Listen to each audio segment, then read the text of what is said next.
Hi, so in this video we're going to look at Arrow's Impossibility theorem, which is a mathematical theorem about elections and voting systems. And if you saw my previous video on this, which you might want to look back to if you want a more general introduction, we are looking at voting systems where there are a number of candidates. So here there are 5 candidates, A, B, C, D, and E, and I have a preference profile for all of the voters. So this means that there are 36 people who choose A over D, over E, over C, over B. So they're ranking all of the voters from first to last preference. And we saw, interestingly, one of the issues with these voting systems is that different voting systems lead to different outcomes. In fact, under this particular system, there was no winner for the simple majority method, and actually under these 5 different methods, plurality or first past the post, a runoff, the alternative vote, or points method, or the Condorcet method, actually A, B, C, D, or E could win. So the voting system really matters. But what I want to do in this video is to look at a more general statement about voting systems and to show that actually there are fundamental limitations on how much we can achieve with them. So we're going to look here at voting systems that rank all of the candidates. So I'm not talking here just about a voting system, where each individual voter is ranking all the candidates, although we will have that preference profile, but where the voting system doesn't just come up with a winner, but the voting system also ranks the candidates from first to last. Okay, so the voting system will have an outcome A, B, D, C, E, or something depending on the system. So what properties do we want to have in voting systems? So Arrow's theorem looks at these particular properties. So the first one is Pareto efficiency or unanimity. Okay, so what this says is that if every voter prefers a candidate A over candidate B, then the overall voting system must also prefer candidate A to candidate B. Okay, fairly simple. Okay, the system can't disagree if everybody agrees in the electorate. Okay? So I'm going to write some of this down a little bit mathematically as well. So, but if you're less comfortable with mathematical notation, you can probably skip over some of this, but what I'm saying here, this upside down A means for all. So for every X who's a voter, if voter X prefers A to B, okay, then that implies that the voting system V is going to choose candidate A over candidate B. Okay, so that's the first one. The second criteria, which turns out to be a very strong one, is the independence of irrelevant alternatives. Okay. And I'm going to give an example in a second to make this easy, but what it says is that suppose there's some preference profile for the voters where the voting system V chooses candidate A over P, and then if I take a different preference profile, so all I'm going to do in that second preference profile is change how the voters choose other candidates. Okay, so their relative preference between A and B is going to change the same. It's going to stay the same. They're not going to change their mind about how they rank A and B relatively, but they might change their mind about where they put all of the other candidates, right? If we have independence of irrelevant alternatives, then under this new preference profile, the voting system should still choose candidate A over candidate B. Okay, so if they liked A over B before and they just changed their mind about other candidates, then the voting system shouldn't change its mind between A and B either.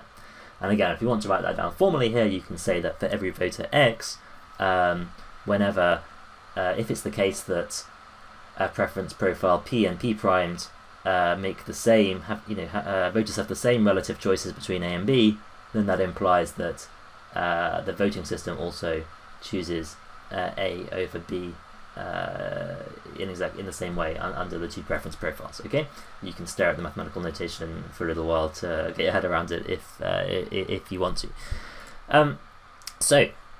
Example for this is if you look at the US presidential elections, and we take a kind of first past the post sort of system. On this first table on the left, we have 48 people who vote for the Republicans, then the Democrats, and then some independent candidates. 51 who vote for the Democrats first, the Republicans, and then the Independent, and 1 person who votes for the Independent first, and then the Democrats second.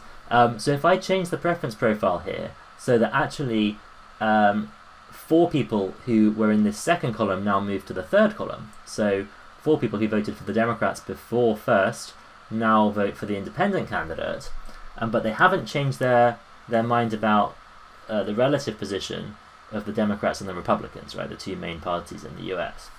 Okay, so because in both of these two columns, these 52 voters prefer the Democrats to the Republicans. Okay, but what you see is if it's just a simple first past the post system, under the first table the Democrats win because they got 51 votes as opposed to 48, but in the second table the Republicans win because they get 48 votes now as opposed to 47, and somehow these first choice candidates for the independents have actually swung the election.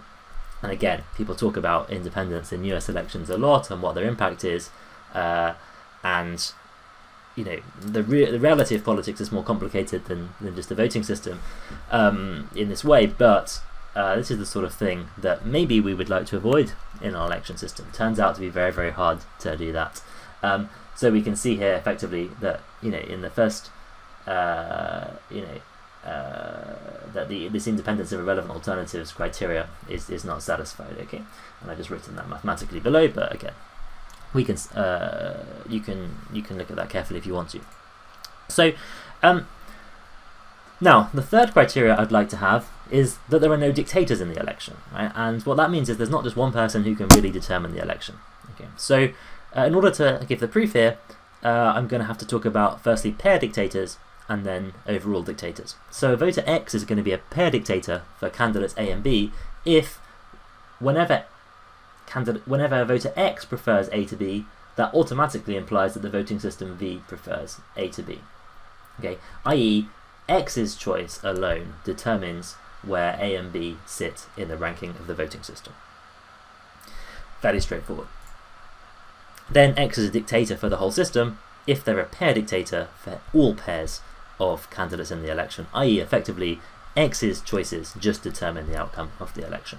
That makes them a dictator. So Arrow's theorem says that any rank order voting system for 3 or more candidates that satisfies this Pareto efficiency criteria. By the way, Pareto efficiency means something very different in economics in general. So if you've heard that term before and it's not matching your expectations, don't worry. It means something different in social choice theory here to in economics in general. But any voting system with 3 or more candidates that has that Pareto efficiency and independence of irrelevant alternatives must have a dictator. So there's no way, it's theoretically impossible that we can have all 3 of those criteria. And I'm going to dedicate the rest of this video to proving that statement. So we're going to have a little lemma first before we start the full proof, and this is going to be very important. And it says, suppose we have a rank order voting system V that satisfies the Pareto criterion and IIA, independence of irrelevant alternatives, and there is some candidate C that every other voter places either first or last. Then it must be that the voting system also ranks that candidate C either first or last. So notice here I'm not saying that everyone has to put C first. I mean, it could be that C is at the top of a lot of people's profiles and C is at the bottom of a lot of other people's profiles. But even in a situation like this, we're going to show that under these criteria, that means that the voting system V is going to either place C as first or possibly C as last. Okay. So let's show that that's the case. So we're going to start by supposing that the lemma is false, i.e. that C is not the top candidate or the bottom candidate. That means that there's some candidate A that beats C and some candidate B that loses to C in the voting system. I'm not putting the little V on the arrows here because I'm only talking about the voting system throughout. So now let's suppose that everyone changes their preferences to prefer candidate B over candidate A. Okay. Well, because C is either first or last in every preference list, it's not going to change people's relative preferences between A and C or between B and C, right? Because C is either at the top or the bottom of everyone's preference profiles here. Okay, so actually, let's say this first person had A and B this way around, and they've changed them to B and A instead, right? Just this first voter. Okay, so actually they still are going to prefer C to both candidates, and the same over here. If they change A and B around, they're still going to prefer both A and B to C. So the relative preferences between A and C and between B and C don't change. Okay. So what that means is if the independence of irrelevant alternatives criteria is satisfied, it must still be the case that the voting system chooses A over C and that it chooses C over B. Okay, so it must still be the case that A is preferred to C is preferred to B, and hence that A is preferred to B, right? But that's a problem, right? Because we insisted here that all the voters change their preferences to prefer candidate B over candidate A, right? So by unanimity or Pareto efficiency, that means that B must be ranked higher than A in this election because everyone agrees on that. Okay, but actually we've got here that A beats B into the election, so that's a contradiction, and that means that it can't be, we can't have had this candidate C sitting in between A and B if all of these other criteria are satisfied. So C, under this particular situation where everyone puts C first or last, and we've got Pareto efficiency and IIA, it must be the case that the voting system V puts C either first or last. Okay, and we're going to use that for the rest of the proof. Okay, that's 3 parts. Okay, so in the first part of the proof, we're going to show that there is some voter who we're going to call X star, and some preference profile P, in which X star can move a candidate C's outcome from last to first by changing just their own ranking of C. So we're going to show here that this voter X star is able to sort of exert a strong influence over this candidate, and all I want to begin with is just that there is one possible preference profile and one candidate that they can do this for, and we're going to hinge the rest of the proof on that. Okay, so let's first consider these 2 preference profiles where actually all of the candidates put C last and all of the candidates put C first. Now notice I'm using the numbering slightly differently here to previously. This is not the number of voters anymore that have these preference profiles. I'm assuming there are n voters, and this is voter number 1, voter number 2, voter number 3, etc. And I'm just writing out all of their preference profiles individually, and I'm going to leave blank anything that's not really relevant for the argument. Okay, so there are loads of other candidates here, but at the moment I'm only interested in where they place C. Okay, so under these 2 preference profiles, because of Pareto efficiency, if everyone puts C last, then the voting system must put C last, and if everyone puts C first, the voting system must put C first. Right, that's what the unanimity means. Right, so by this lemma that we've just proved, that's called the extremal lemma, C is always first or last under this type of voting system. So what I'm going to do is I'm going to move one by one the C for voter 1 from last to first, and then from voter 2 from last to first, etc. Okay, because under the first voting system where C is last, C loses, and under the second and under the one where C is winning for everyone, C wins. At some point, moving one of these from last to first must change the voting system's ranking of C from last to first as well. So actually, we can see here there must be this person X star somewhere along the line that when I change their vote for C from last to first, also the voting system changes them from last to first. Right? I'm not saying who it is, I'm just saying that there is one person and some voting preference profile, right? So there is some arrangement that exists like this, and one voter where that's going to switch. Okay, and that's what we wanted. That's all I wanted to show for the first part of the proof. Okay, right. The second part of the proof is the most in-depth one, and the third part will be relatively straightforward.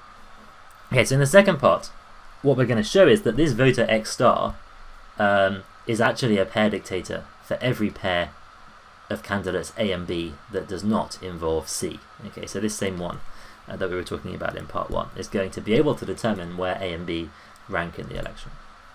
Okay, so let's take these 2 profiles that we were just looking at, which is just before X star has changed their ranking of C from last to first, and just after from last to first. And all I've done in here is I've put in now the preferences of the candidates for A and B, and left everything else blank, so I'm not interested where they rank the other candidates here. And I've just put these in totally arbitrarily, so you could put these A's and B's in any order you like.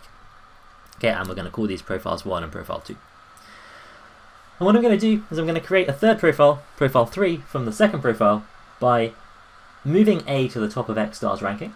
Okay, so actually you can see here on profile 3 I've just moved A from here to the very top, and I'm just going to arbitrarily rearrange the relative rankings of A and B for all other voters. Okay, so I'm just moving, for some of the voters I'm going to change if they had, like this voter here to the right of X star chose A over B before, they now chose B over A. Okay, so that's what I've done. Right. So if we look at profiles, the first profile now and the third profile, the relative positions of A and C are not changed, are left unchanged for every single voter. Okay, because under the first profile here, for the first voters, C was always at the top, and they're still at the top, so they prefer C to A. Same in the last ones, where C was still bottom, and in X star, A has moved to the top of the preference profile. So actually, A was preferred to C here, and A is still preferred to C. Okay, so what that means is, because of independence of irrelevant alternatives, it must be that A is preferred to C by the voting system in profile 3, because C had to come last in profile 1. So A was preferred to C under this first profile. Independence of irrelevant alternatives means it must still be the case here. Okay. Now we're going to play the same trick if we look at profile 2 and profile 3. So profile 2 was the one just after X star has changed their preference for C from last to first, and profile 3 is this one that I've constructed. And if we look at how B and C ranked relatively in this one, again, they haven't changed. Okay, in these ones here, 1 up to X star, C is still preferred over B. Even for X star, C is preferred over B. And for the later ones, B is preferred over C in both cases. So again, independence of irrelevant alternatives means that because actually in profile 2, C won in the voting system over B, in profile 3, C must also win over B.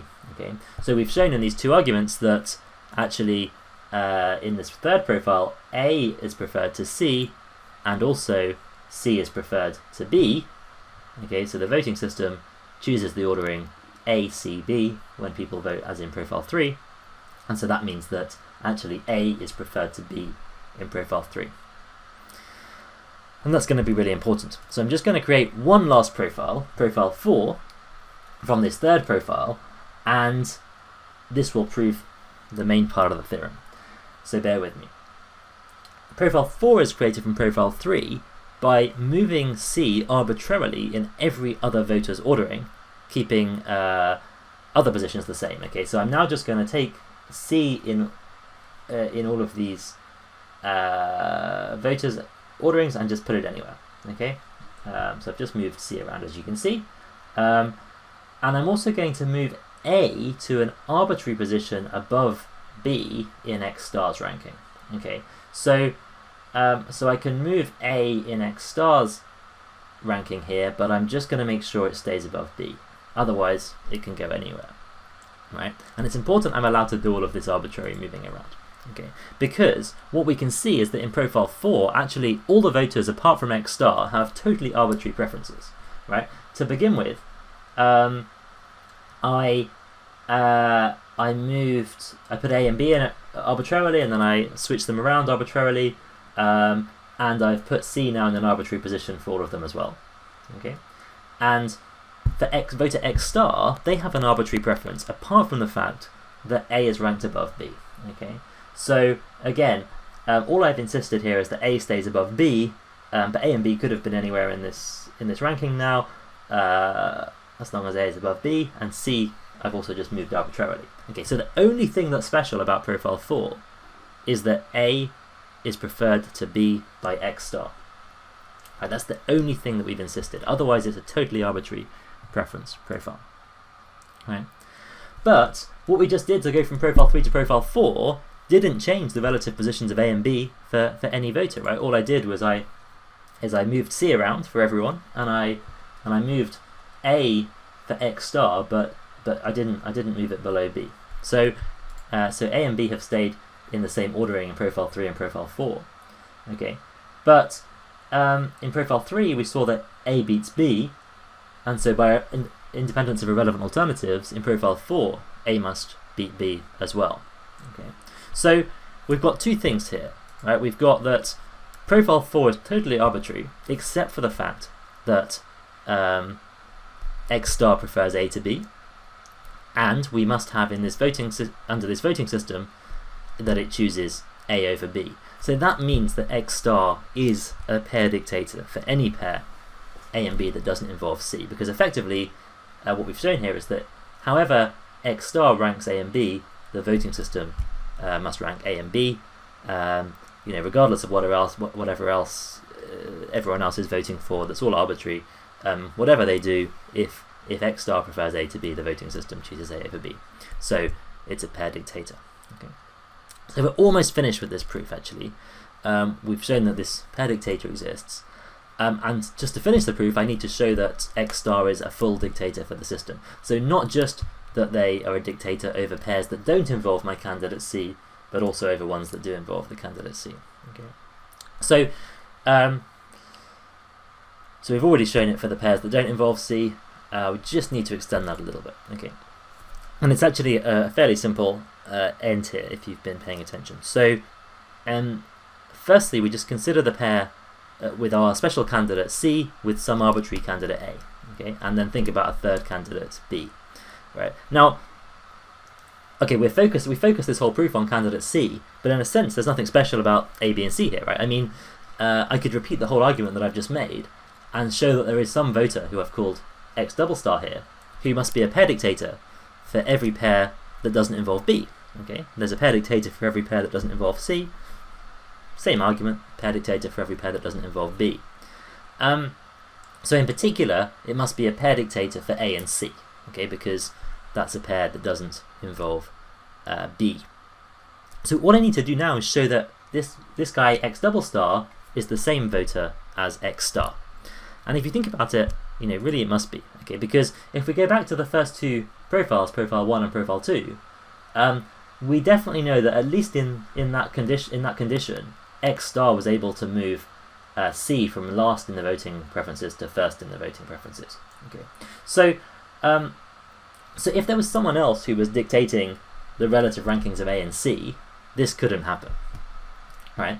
That's what it means to be a dictator, is that what that voter decides absolutely determines the position in the ranking. But here we can see that x star is able to determine the position of C. So if there is some pair dictator between A and C, the only person it could be in this voting system is that same voter x star. Okay, so there is this pair dictator for these pairs, and actually it must be the same voter as the one for the pairs that we were looking at before. And so what that means then is that x star is our dictator for the overall system. Okay, so we're done. Okay, go back through some of the proofs slowly if you need to. There's quite a lot of intricacies in all the preference profiles here, but what we've shown is that any voting system, or any rank order voting system for 3 or more candidates that satisfies both this Pareto efficiency criteria, the unanimity criteria, and independence of irrelevant alternatives, must have a dictator. So fundamentally, this is a limitation on what we can do with voting systems. And actually, if you look at real voting systems, usually the thing that it fails is independence of irrelevant alternatives, like we saw with the independence versus Democrats and Republican example in the US elections. It's actually very hard to come up with voting systems that are totally free of this independence of irrelevant alternative criteria. So it's not an absolute stall on coming up with democratic systems. It's just a reminder, I suppose, this theorem, or a proof of the fact that the voting system is never going to have absolutely every fair system, every possible criteria one. Now that doesn't mean there aren't systems that are more democratic or more fair than others. Clearly just having a dictatorship is going to be less fair and representative than a more proportional system. But there is a fundamental mathematical limit on this particular criteria. So I hope that was interesting. Do put in the comments below if you've got any questions or anything you want to add to this. Do like and subscribe to the channel if you want to see more of my videos. There's a website at mathsaurus.com and an Amazon store with lots of ideas for reading, mostly aimed at school level maths. This is This is obviously beyond school level maths, but I'm going to make a little bit more of this sort of content as well over the coming months. So hope that was useful. I will see you in the next video.